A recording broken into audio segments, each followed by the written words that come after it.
Welcome to all of our viewers on KIMA Action's YouTube channel and to the 6th of our 2024 election candidate debates. I'm John Kennedy O'Connor and I'll be the moderator for all 9 debates we have scheduled. And tonight the candidates for State Legislative District 14, Representative Position 2, have been invited to answer your questions on the topics that matter to you ahead of you casting your ballot this election.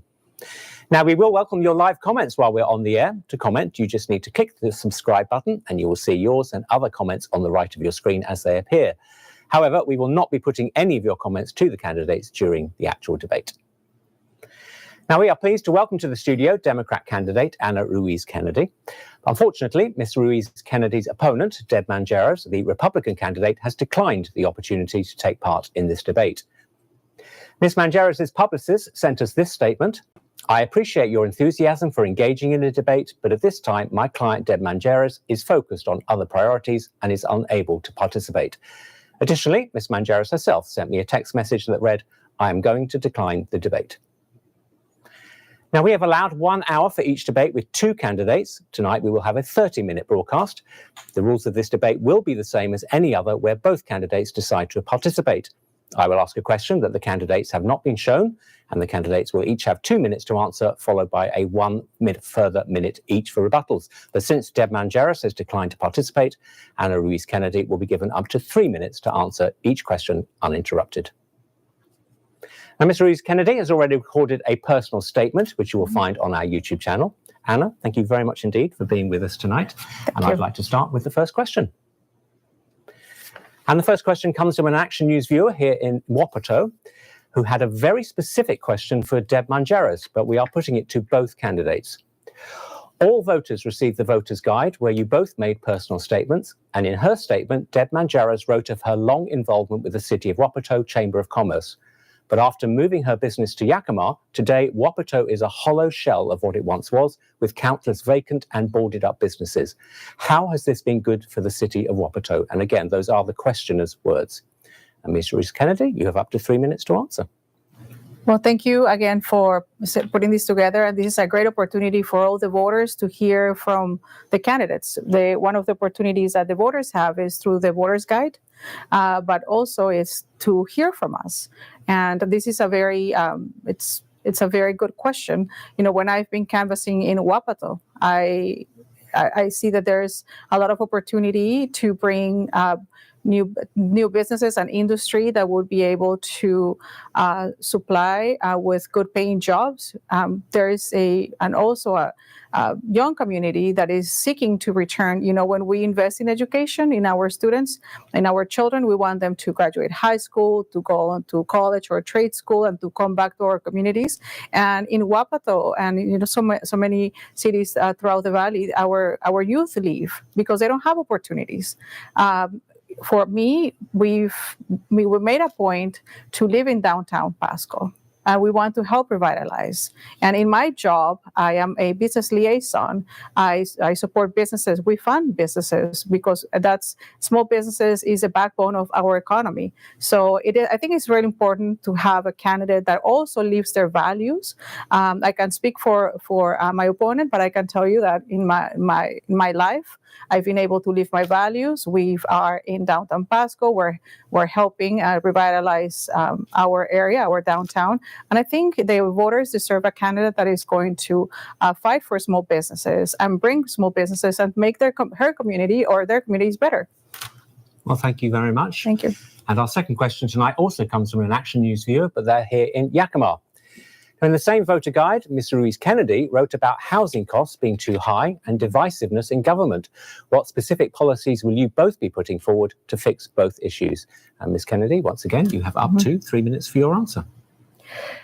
And this is something that I hear, and we all feel it. My neighbors, their housing cost, they are renting, and it went up to, and they're farm workers, and their housing went to. It's now they're paying $1,800 a month, and I hear this throughout the valley. You know, in Wapato, in Sunnyside, in Toppenish, everywhere. So this is an issue where the legislature can really come in and help. There are there are ways where we can say we can set a limit to how the percentage that a landlord can increase the rent, because we've seen 50%, 60, 70% rent increase, and that's unsustainable. So, and that affects everybody, and it's not only affecting our voters here in the Valley, but that's throughout the state. So these are some of the specific ways that your legislature can help.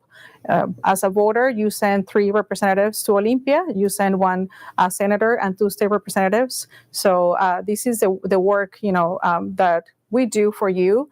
We approve the budget, the state budget, the different budgets. We pass laws like this. That would be a recommendation and something that I would champion. And also we bring funds to our district. When you were asking about bringing funds and what are we doing to revitalize downtown Pasco, I think there's an opportunity for the legislature to really support the commerce, and how do we incentivize and make it so that they can thrive and they can open businesses. So that's something. Those are things that we can do in the legislature. Well, thank you, Anna. And I do want to remind viewers that Deb Manjaros, the Republican candidate in this race, was invited multiple times to be with us for this debate, but she has declined to participate. We're moving on now to our third question tonight, which again comes from an Action News viewer here in Yakima. Aside from housing, what are your top 3 priorities? And if elected, how will you ensure you've made progress or indeed resolve those issues before the next election? Ms. Ruiz-Kennedy, you have up to 3 minutes to answer. Thank you.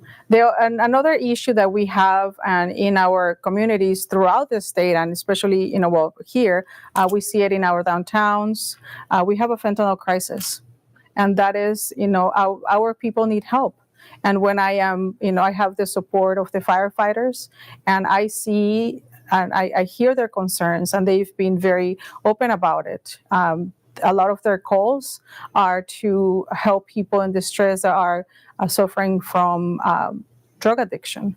So that is something that we need to have. We need to be able to bring those long-term rehabilitation services that our community needs. So that's something that it's a huge priority for me. And it also has to do with safety and with healthcare.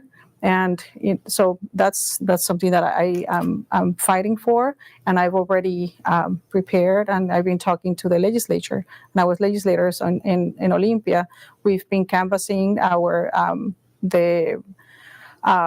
the chair of the House the Democrats, we came on canvas, so we want them to come and see our community. So when I am advocating for funds in our area, they have walked our streets, they have met our people. So those are the things that I would like to work on. And I just want to make sure you answer the question, though, because we did say 3 things. I think you talked about fentanyl, you talked about safety. Mm-hmm. Is there anything else you want to? CTE, thank you. CTE, career and technical education. We have, and I mentioned this briefly before as well, when we have a young community and we have also emerging communities. So we need to be able to expand our CTE programs where we can have our workforce trained for that. And when we are recruiting businesses, they know that we have the workforce and we have the training for them. So this would also allow for our community to have access and our workforce to have access to these better paying jobs that we deserve. So one of the experiences that I have is in Somos Pasco, which was our our strategic planning, our economic development strategic plan, our 20-year long-range plan. And so we brought all the stakeholders together, the port, the city, the school districts, the universities, and we plan to and we asked also the community, where do you see us in 20 years? So I think that's the approach that I would like to take also for our area. Well, thank you, Anna. And let's move on now to our 4th question tonight. And this question also comes from an Action News viewer here in Yakima County. Washington's 14th district covers distinct areas, each with distinct characteristics and different problems. How will you make solutions that benefit all the areas in the district and not just one? And Ms. Ruiz-Kennedy, you have up to 3 minutes to answer. Thank you for the question. When we are enacting laws and bringing funds, those are they're intended to help the entire area. So I talked a little bit before about this. When we're doing a long-range planning, we need to, there's expenses that go with it. So when we have this plan, we are able to go to the legislature and say, our area has a long range plan, and we are able to advocate and know what is coming every year and each year as we're requesting funds. So those are one of the ways that we ensure that everybody gets the resources and the help that we need. The other piece is when we are enacting laws, we need to make sure that and bring all the stakeholders. How is this law going to impact everybody? So that's something that is part of the process that I take, and I know it's the one that is being followed. So, but also I want to invite the voters to co-participate with us as we are working on policies and also working, volunteering the community, because you are this is a citizen-elect position where we are not the experts at everything, but we get your information, your input, and your lived experience, and that helps when we are making decisions to shape policies. To all those experiences and all those comments that you bring to us, it helps bring those voices. Thank you so much, Anna. And I do want to remind everyone watching that you can subscribe to our YouTube channel, and that will give you access to the live chat to the right of your screen. We hope you'll join in the discussion. Is Anna answering your questions? Let us know. But let's move on now to our fifth question tonight. And this question comes from an Action News viewer here in our very own neighborhood of Terrace Heights. The drought situation in the Yakima Valley Basin deteriorates every year. What steps will you take to ensure funding for water projects to protect Yakima's agricultural industry and make sure it's protected, and to ensure remote communities have enough water to survive? Ms. Ruiz Kennedy, you have up to 3 minutes. And ag is one of the main industries and in our area. So it's water is it's vital for our industry, and access to water is important. And again, how do we plan with the different partners and stakeholders is very important, because it's not only that showing up to the legislature and said, I need this much. So we need to see how we plan, how are the agencies collaborating with each other. So that is important, and there is good work that is being done to prepare for that. It's better to prepare than to react to when we have some droughts. So those are the things that I think are important. And again, agriculture it's very important, and it's part of our main economies here in our area. Well, thank you, Anna. And I do want to once again remind viewers just joining us that Deb Manjares, the Republican candidate in this race, was invited multiple times to be part of this debate, but she declined to participate. Mm-hmm. Moving on now to our sixth question, which comes from an Action News viewer in Yakima County. In the race for this District 14 seat, there are two female candidates with different backgrounds and ethnicities. How can you reassure voters that whoever is elected, you can effectively represent the entire community that has a very wide and ethnically diverse population? And Ms. Ruiz Kennedy, you have up to 3 minutes. Well, I have been, all the work that I've done throughout almost 20 years has nothing to do with my race or my sex or anything like that. It has to do with how do we make our community better. It has nothing to do with politics. Had nothing. When a person has a problem, you don't come and ask them, what's your political affiliation. And the work that I've done it's not reflected at all in that way either. When I was, a commissioner on Hispanic affairs, it wasn't only the issues are not only affecting the Hispanic community or the Hispanic workforce, it's affecting everybody. When I was in Leadership Tri-Cities, we learned about the issues that are affecting, all over the Tri-Cities. When we were planning the strategy, doing our strategic plan, economic development strategic plan, we're planning for everybody. So that is how we make sure that we are advocating and for everyone. I have been supported and endorsed by the firefighters, by teachers, by nurses, by plumbers and pipe fitters, by Teamsters, law enforcement. So it has nothing to do with a specific race. Well, thank you, Anna. Let's move on now to question number 7. And this question comes from an Action News viewer here in Yakima. If you are elected, you will spend most of your time in Olympia. How will you remain connected to Mr. Ruiz Kennedy? Once again, you have up to 3 minutes for your answer. That is a fair question. The work that is done during the legislative session, when it's a long session like this year, it's a budget year, it's 4 months. But after that, everybody returns to their districts.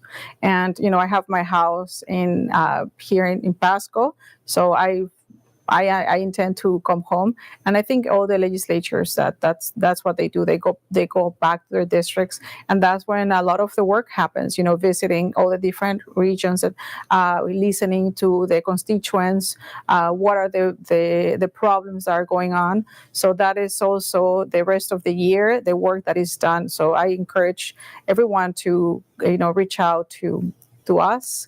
If I have the pleasure and the honor of earning your vote, reach out. It's important, and we can co-create our communities. I remind people, we have the best country in the world. It has one of the strongest economies, and we live in the state that has one of the strongest economies in the U.S. So we need somebody work for that. We need to keep working. We have a beautiful country. We have a beautiful community, and let's make it better. We are not perfect, but we are every year. And every day and everybody with their work, we want to leave a legacy for our kids. We want to make it a little better every single time, but it takes all of us. Well, thank you, Anna. And I do want to remind viewers just joining us that Deb Mangeras, the Republican candidate in this race, was invited multiple times to be part of this debate. However, she declined to participate. Now, moving on now to our 8th question, which comes from an Action News viewer here in Yakima. If elected, you will be working across party lines in the legislature where your own party may not have a majority. How will you work with other representatives with differing political ideology for the common good of your district? And Ms. Ruiz Kennedy, you have up to 3 minutes. Thank you. Again, the work that we have to do when we have to face and work on the fentanyl crisis that we have, the lack of affordable housing that we have, the planning for water resources that we need. Those issues have nothing to do with party and party affiliation, but these are issues that our community needs. And so I have worked in my life with everybody, and that's what and in Olympia I have built those relationships where I will be able to work with colleagues, and regardless of party. So that's something that I think is important. And the other piece, I think, is the civility. Right now, when we are in this campaign season, it really shows how, if we pay attention, how the candidates or the parties behave, how we treat each other. And right now we had the opportunity, Manjares had the opportunity to come and to talk to us. I have been the subject of attacks, and there are lies, saying that I am anti-police or defund the police, and that is not accurate. So those kinds of attacks, if you go to Olympia, how are you going to be able to work across party lines? Well, thank you, Anna. And our next question comes from an Action News viewer actually in Toppenish. Mm-hmm. How will you support public transportation so that the whole district can benefit, not just population centres in other parts of the state, and that's so that rural communities can be better connected? Ms. Ruiz Kennedy, once again, you have up to 3 minutes for your answer. This is really important. We have, in our ballots, we have a measure that is intending to defund, if you will, the Climate Commitment Act. Some of those funds go to support public transportation. And our communities need to have access. Not everybody can drive, and sometimes we have people that need assistance to getting them to and from places. So that's what public transportation does for us.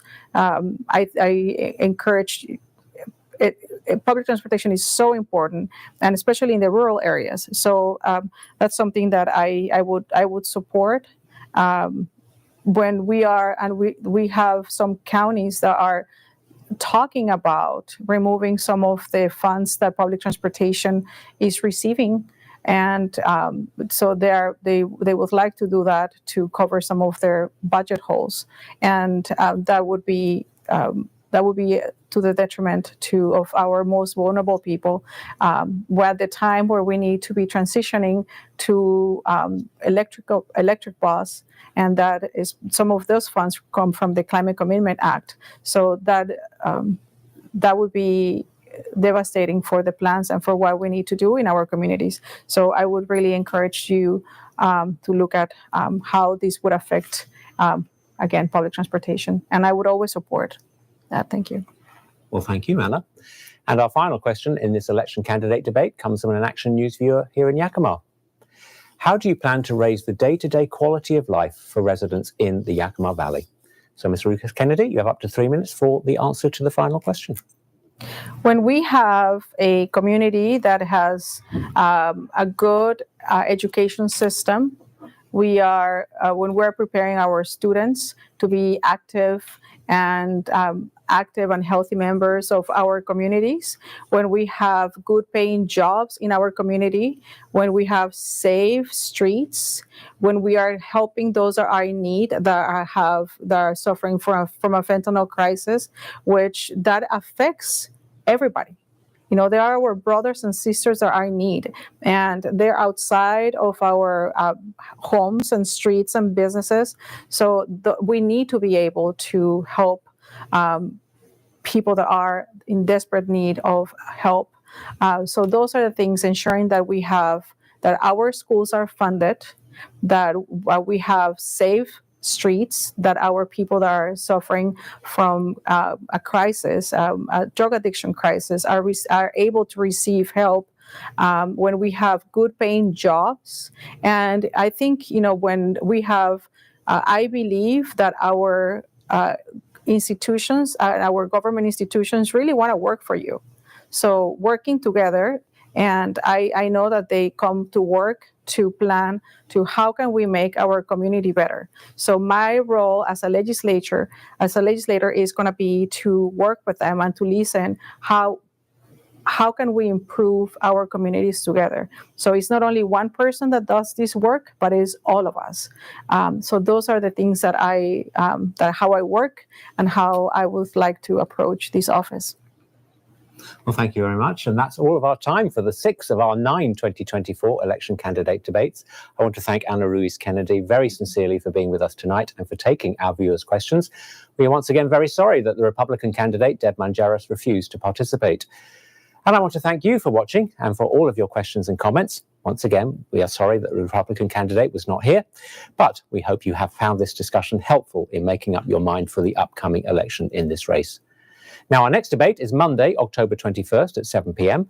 And then the candidates for Yakima County Commissioner District 2 will be invited to join us here in the KIMA Action News studios. We'll once again be live on our YouTube channel at 7 p.m. We hope you'll join us on Monday.